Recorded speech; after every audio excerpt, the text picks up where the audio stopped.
entender, então, de forma prática, quais condutas são entendidas como violência psicológica.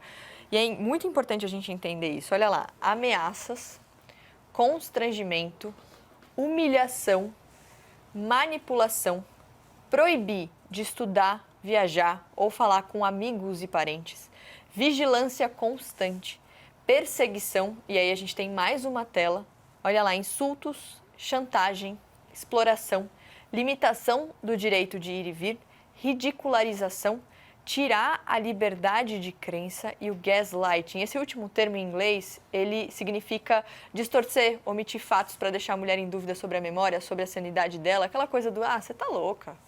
Não.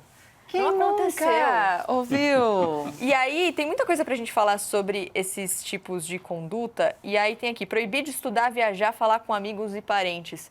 E aí a pessoa pode perder a rede de apoio, que seria a rede que ajudaria, né, Sim, Gabi? eu acho que se a gente pudesse, a gente pode voltar à arte para eu falar um pouquinho, porque a gente tem a previsão no artigo 5º, se eu não me engano, da Lei Maria da Penha, dos tipos de violência, incluindo aí no âmbito da Lei Maria da Penha a violência psicológica.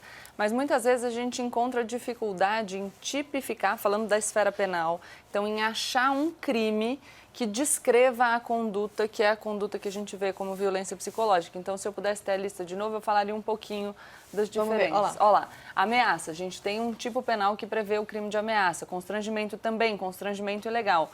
Humilhação, a gente pode pensar em crime contra a honra, tá? Manipulação já é um pouco mais difícil, porque aí você pode ter um dano para a saúde mental, mas eu não vejo um crime específico previsto na legislação penal, por isso a tentativa de tentar abarcar na lesão corporal esses crimes que causam danos à saúde mental das mulheres. Proibir de estudar e viajar ou de falar com os amigos e parentes, acho que vai entrar perto do proibir de sair de casa, a gente pode, dependendo do caso, ter um caso de cárcere privado, como disse o Karnal. Vigilância constante, a gente pode pensar nos crimes previstos em relação à tecnologia, por exemplo, o hackeamento de dispositivo eletrônico. Tem mais uma tela, não tem? Tem a perseguição e depois a próxima tela a gente tem insultos. Insultos, crimes contra a honra, injúria injúria e difamação, principalmente. Chantagem, a gente pode ter extorsão, crime de extorsão. Limitação do direito de ir e vir, a gente já falou em cárcere privado. E ridicularização, acho que a gente também pode pensar nos crimes contra a honra. Mas essa é a dificuldade da violência psicológica, pelo menos naquilo que se refere ao âmbito penal. E aí o Karnal, enfim, observou sobre a ação pública incondicionada, que é aquela que o Ministério Público pode começar e não precisa perguntar para a mulher se ela quer prosseguir com aquilo ou não. Mas em alguns casos, a gente falou de ameaça e crime contra a honra, por exemplo, a gente ainda precisa da representação. É importante a Gabi trazer essas informações, porque é isso, muitas vezes a gente não sabe como reagir, o que fazer nesses casos, e a gente entende esse programa de hoje também como um serviço, porque, como eu disse, pode render muita dúvida. Então, o que a gente fez? A gente abriu um espaço para vocês lá no nosso Instagram, justamente para isso. Claro que apareceu um monte de pergunta, quem vai responder para a gente é a psicóloga Ana Clara Almeida. Ela começa falando sobre o que a gente fala um pouquinho aqui, gaslighting, muita pergunta sobre isso. Você sabe o que é? Também se fala muito sobre isso na internet, mas nem todo mundo sabe o que significa. A Ana Clara fala sobre isso, além de outras definições. Olha só. Um deles é o mansplaining, que a gente já ouviu por aí, como o macho palestrinha, ou o homem que explica tudo pra mim. Ou seja, um exemplo, eu como mulher, eu sou psicóloga, e aí é um homem que, por exemplo, acharia ok, acharia normal explicar psicologia pra mim. Um homem que não entende de psicologia. Tem o bropreweighting, que é uma forma do homem utilizar um argumento, uma fala, uma produção intelectual cognitiva de uma mulher, ele se apropria daquilo. Uma outra forma também que a gente vai ver de violência é o gaslighting. O gaslighting é uma forma que o homem tem de distorcer os fatos a favor dele para que a mulher pareça louca, que ela pareça realmente errada diante daquela situação. Uma outra forma de violência psicológica que a gente também vai conseguir perceber é o interrupting, que isso acontece muito também, a gente está falando e o homem vai lá, interrompe e entra no meio da nossa fala, e se a gente tenta continuar falando, eles falam mais alto ainda. Ou seja, eles ficam realizando diversas interrupções, até que a gente acaba se calando, porque socialmente a gente aprendeu a se calar e a falar mais baixo. E tem também o nagging, que é uma outra forma de você diminuir aquela mulher para que ela fique instável e você consiga chegar até ela.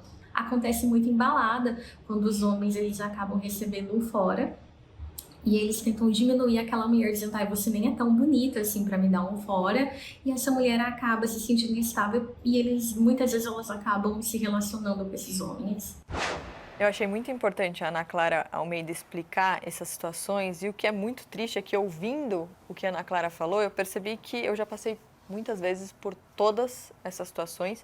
E a gente está falando de violência psicológica contra a mulher, mas não necessariamente só em relacionamentos amorosos. A gente pode falar sobre isso em relacionamento entre colegas de trabalho, entre família. Então, em todo relacionamento pode acontecer, né, Gabi? Sim, a gente só precisa entender porque a gente trouxe o exemplo da Lei Maria da Penha, que a Lei Maria da Penha fala especificamente sobre âmbito doméstico e familiar. Então, se a gente estiver falando desse tipo de violência em outros ambientes, por exemplo, no ambiente de trabalho, a gente já não está mais falando de Lei Maria da Penha.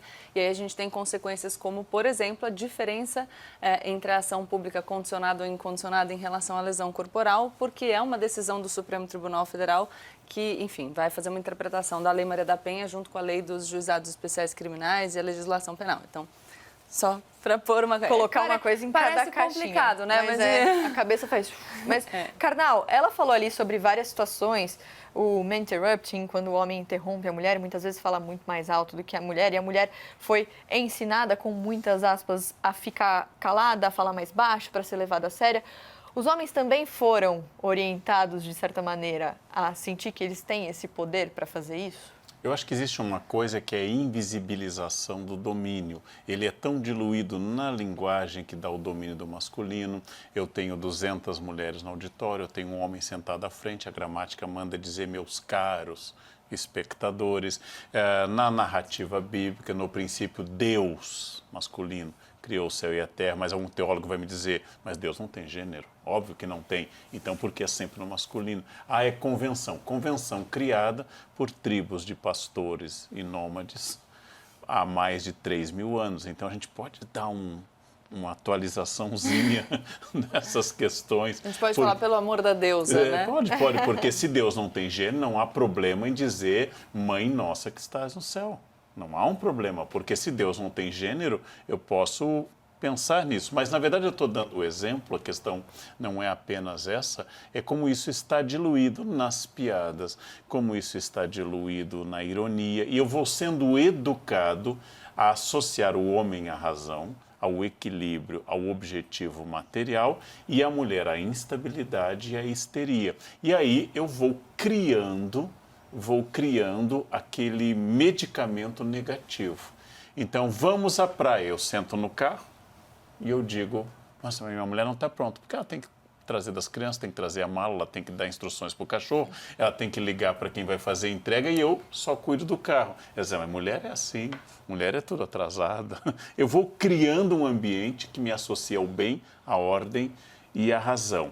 Então, mais uma vez, é preciso colocar um basta e entender. Sim, relações podem ser complicadas, mas tem que ser respeitosas.